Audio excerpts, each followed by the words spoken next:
بسم اللہ الرحمن الرحیم۔ ناظرین کرام، سامعین کرام، کیا ہم نے کبھی اس بات پر غور کیا کہ اللہ رب العالمین نے ہمیں اس دنیا میں کیوں بھیجا ہے؟ ہم دنیا میں کیوں آئے؟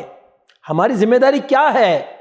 اللہ اکبر۔ ناظرین کرام، ہمیں خیر امت کا خطاب ملا، ہمیں خیر امت کا خطاب دیا گیا، ہمیں امت وسط کہا گیا، کیونکہ ہماری ذمہ داری ہی کچھ ایسی ہے۔ ہمیں بھیجا گیا تھا کہ ہم یہاں آ کر اپنی ذمہ داری کو پورا کریں۔ کیا ہے ہماری ذمہ داری؟ ہماری ذمہ داری یہ ہے کہ ہم اللہ کے دین کو سربلند کرنے کے لیے بھرپور کوشش کریں تاکہ اسلام کا بول بالا ہو، اسلام دنیا میں پھیل جائے۔ ناظرین کرام، ہمیں اس دنیا میں اس لیے نہیں بھیجا گیا کہ ہم بس دن رات مال کمانے کی فکر میں پڑے رہیں، صبح سے لے کے شام تک بس دکان ہے تو دکان ہے، دفتر ہے تو دفتر ہے، کاروبار ہے تو کاروبار ہے۔ ایک بڑی عجیب بات ہے، وہ مشاہدے میں آئی ہے، وہ یہ ہے کہ جن کے پاس پیسہ نہیں ہے وہ دن رات پیسہ کمانے میں لگے ہوئے ہیں، اور جن کے پاس پیسے ہیں وہ بھی پیسہ کمانے میں لگے ہوئے ہیں۔ اور اس سے بھی بڑی عجیب بات یہ ہے کہ جن کے پاس بہت زیادہ دولت ہے وہ بھی دولت کمانے میں لگے ہوئے ہیں۔ ایسے لگ رہا ہے کہ ہمارا دنیا میں آنے کا مقصد صرف اور صرف مال کمانا ہے۔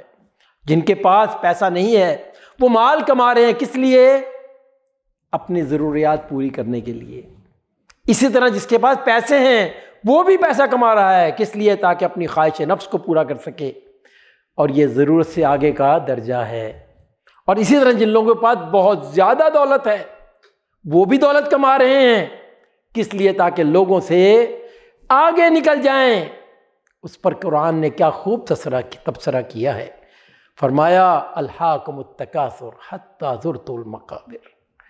تم لوگوں کو زیادہ سے زیادہ اور ایک دوسرے سے بڑھ کر دنیا حاصل کرنے کی دھن نے غفلت میں ڈال رکھا ہے۔ اسی فکر میں تم لبے گوڑ تک پہنچ جاتے ہو۔ ارے میرے بھائی، ارے میری بہن، بات کو سمجھنے کی کوشش کرو، بات کو سمجھنے کی کوشش کرو۔